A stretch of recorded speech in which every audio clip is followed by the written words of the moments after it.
नमस्कार साथियों, फार्मा गुरु के इस ऑनलाइन प्लेटफॉर्म पर मैं Nitin Sharma RRB 2026 exam review लेकर हाजिर हुआ हूं।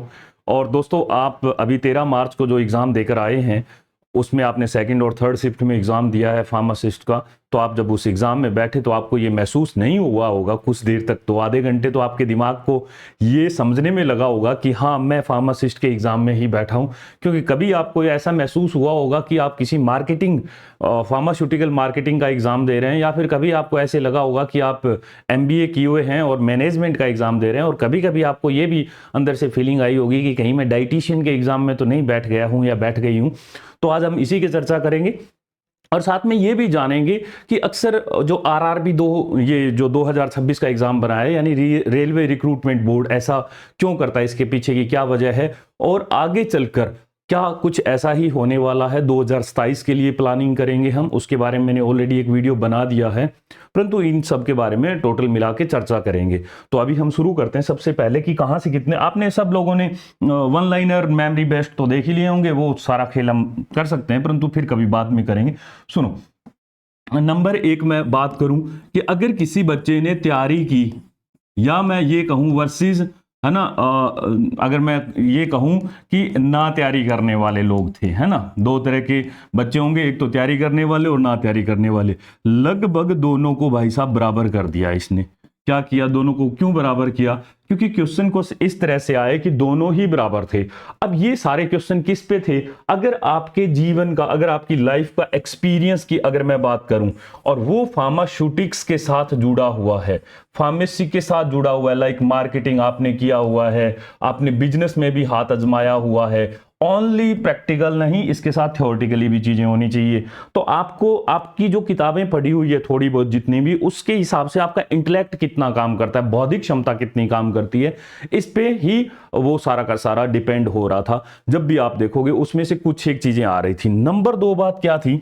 नंबर 2 बात की इसके साथ साथ जिस आदमी का केमिस्ट्री पार्ट ठीक था, जिस आदमी का केमिस्ट्री पार्ट ठीक था, एक यूपी का बच्चा जो हमारे कोर्स में इनरोल है, ऑनलाइन जो आप ऐप डाउनलोड कर सकते हैं, वहां पे बहुत सारी तमाम चीजें पाओगे आप। फार्मेसी का बहुत अच्छा और सबसे लेटेस्ट कंटेंट है। वो बच्चा एक बात कहता है, बोले कि सर मैंने पहले बी फार्मा किया, बी फार्मा करने के बाद मैंने एमएससी कर लिया और वो भी केमिस्ट्री से कर लिया। अभी उसी बच्चे का कल फोन आया, बोले कि साहब मुझे मजा आ गया है। वो लगभग 90 क्वेश्चन करके आया और उसके 82 या 80 के अराउंड वो कह रहा है सही है। मैं मानता हूं उस बच्चे के 70-80 होंगे, परंतु सोचने वाली बात यह है कि जिसकी केमिस्ट्री ठीक है उस आदमी ने इसको साथ दिया। अब देखो कहानी क्या है इसमें, और एक इंटरेस्टिंग थिंग बताता हूं कि जो बच्चे अक्सर फार्मासिस्ट की तैयारी करना शुरू करते हैं उनके साथ एक दिक्कत होती है। दिक्कत क्या होती है? उनकी मजबूरी भी रहती है और हर एक बच्चे की यही कहानी है और उसको यही करना पड़ता है, परंतु रेलवे इसके बारे में नहीं सोचता है ना। ये क्या करते हैं, ये बच्चे फार्माकोलॉजी नाम के सब्जेक्ट से शुरू करते हैं, जो मेरा भी सबसे फेवरेट सब्जेक्ट है और मैं इसी से शुरू करता हूं। फिर वो पढ़ते हैं फार्मास्यूटिक्स, और फार्मास्यूटिक्स में भी जो डोजेज फॉर्म होती है उन पे वो जाते हैं, और टेबलेट, कैप्सूल, स्टेराइल प्रोडक्ट, या वो इंजीनियरिंग पे चले जाते हैं। नंबर 3 वो जूरिस पढ़ते हैं, है ना, इस तरह के ये सारे पढ़ते हैं। वो पढ़ते हैं फार्माकोग्नोसी पढ़ते हैं, वो एनाटॉमी पढ़ते हैं, इस तरह के सब्जेक्ट, है ना। ये सारे सब्जेक्ट उनके मेजर सब्जेक्ट में काउंट होते हैं और वो यही पढ़ते हैं। और वो छोड़ते क्या है, या फिर कम कौन सा पढ़ते हैं? Inorganic chemistry. अब रेलवे ने भाई साहब इस बार क्या किया कि ये जो लेविस बेस होता है, ब्रोंस्टेड लॉयरी थ्योरी होती है, इन पे ही उठा के 3 पटक दिए। बताओ अब वो क्या करें। उसके बाद देखो इन्होंने क्या किया, इन्होंने एक फार्मास्यूटिकल मार्केटिंग से 2-3 क्वेश्चन उठा दिए। मजे की बात क्या है कि इन्होंने डाइट से भी डाइट प्लान जो करते होता है ना हर रोज, बोले कि फाइबर अगर ज्यादा खाने से क्या हो जाता है, फाइबर ना खाने से क्या हो जाता है, इस पे भी इन्होंने बहुत सारे क्वेश्चन पूछ लिए थे। तो कहने का मतलब ये था कि कहीं कहीं आपको ये महसूस हुआ होगा कि ना तो कोलॉजी से कोई 1-2 क्वेश्चन आए थे, एस्प्रिन से आए थे, क्लोपिडेग्रल से आए थे, जो बच्चा नॉर्मल तैयारी करता है वो कर लेता है। एक क्वेश्चन आया था, एक क्वेश्चन अगर मैं कहूं एंटीप्लेटलेट से आया था, और अगर दूसरा बात किया जाए तो जनरल फार्माकोलॉजी से एक आध क्वेश्चन आया था, पैसिव डिफ्यूजन पे किसी बच्चे ने मुझे बताया, और इस तरह से कोई 1-2 ड्रग्स और आई थी, बाकी वो भी ना के बराबर मानो आप। और अगर बात करो फार्मास्यूटिक्स की, तो इसमें इन्होंने सिर्फ सस्पेंशन और इमल्सन बेस ऐसे ऐसे क्वेश्चन तैयार किए जो नॉर्मल बेसिक चीजों में आते ही नहीं है, बच्चा अप्रोच ही नहीं कर पाता उन सब चीजों को। तो कहने का क्या मतलब है कि ये जो रेलवे का फार्मासिस्ट का है, ये एग्जाम नहीं था, आईसीएच गाइडलाइन से क्वेश्चन आ गए थे। अब ये आईसीएच जो गाइडलाइन है इसमें से भी कुछ इन्होंने 3-4 क्वेश्चन लपेट दिए थे। एक मैं और मजे की बात बताता हूं, अरे भैया आप लोग यार इंडियन फार्माकोपिया, जो हमारी भगवत गीता, बाइबल या कुरान कुछ भी कह लो, इंडियन जो फार्मेसी है उसके लिए, वहां से आप कुछ नहीं पूछ रहे हैं और आपको पड़ी है यूरोपियन फार्माकोपिया की। अब मजे की बात क्या है, यूरोपियन फार्माकोपिया की अगर बात करोगे और वर्सेज इन्होंने पूछा कि भैया जो ये है यूएसपी जो है यूनाइटेड स्टेट फार्माकोपिया, इनका डिफरेंस वो क्रिएट करवा रहे हैं। अब कहानी क्या है कि इनमें बच्चा ये फंस जाता है। अब जिस आदमी ने बेसिक चीजें पढ़ी हुई ना, जो इसके बारे में थोड़ा बहुत जानकारी रखता है, यूएसपी के बारे में थोड़ा बहुत जानकारी रख देगा, वो उसमें से 2 तो टर्मिनेट कर ही देगा वैसे ही। अब ये था पूरा मोटा मोटी एग्जाम के बारे में। अगर आप नॉन जी के पार्ट के बारे में देखोगे तो 2 क्वेश्चन पॉलिटी से आए थे, अमेंडमेंट पूछ रखे थे उन्होंने, है ना। और इसके साथ साथ क्या है, एक आध उन्होंने कार्डियक मसल के बारे में एक क्वेश्चन आया हुआ था, कुछ इस तरह से था। और मैथ रीजनिंग ऐसी थी कि अगर जो नहीं आ रहा है वो नहीं आ रहा है, और जो आ रहा है वो अगर आप थोड़ा कैलकुलेशन करोगे बैठ के, अगर आपने 10-15 मिनट समय निकाल लिया तो फिर हो जाएगा। परंतु एक इंपॉर्टेंट बात और बताता हूं मैं दोस्तों, इन्होंने क्या किया, एक अरिस्टा और एक अश्वा, 2 शब्द पकड़ रखे थे, है ना। और कहानी क्या है कि इन 2 शब्दों पे उन्होंने 3-3 4-4 क्वेश्चन डाल रखे थे, मुझे जैसा बच्चों ने बताया।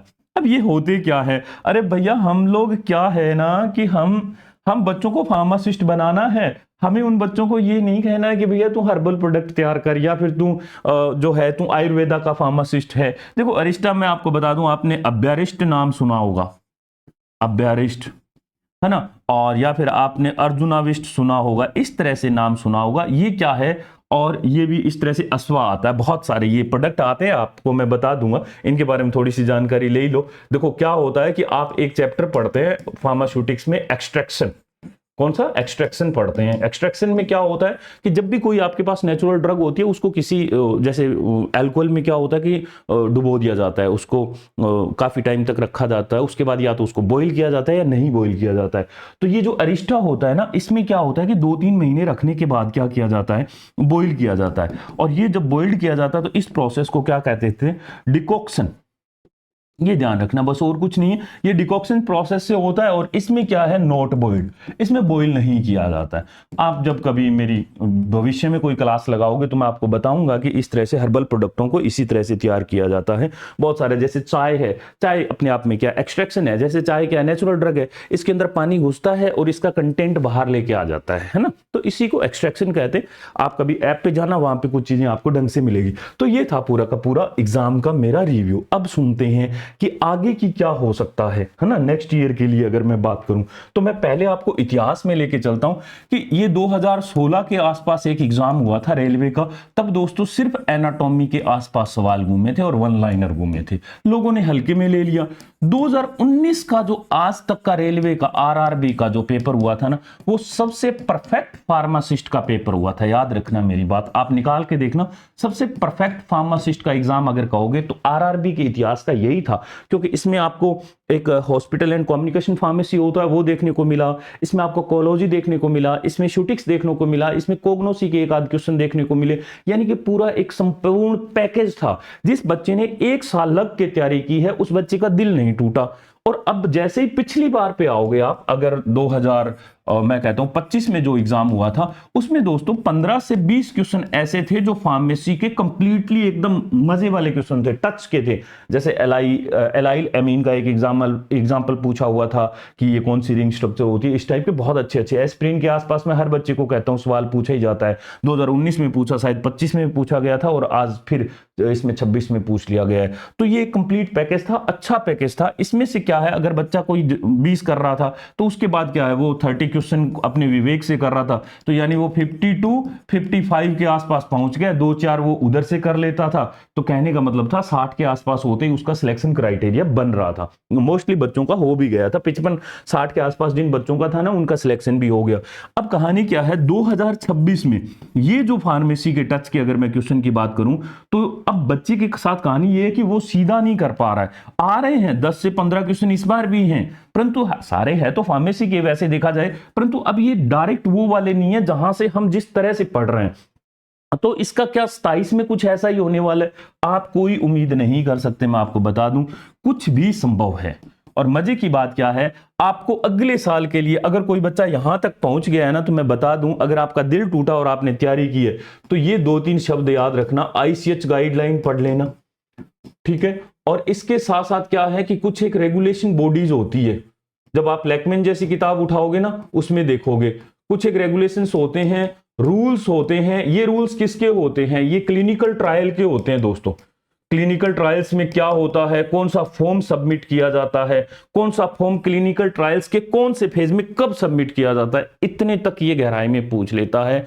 और इसके अलावा आप इसका प्रिडिक्ट नहीं कर सकते कि यहां से आएगा।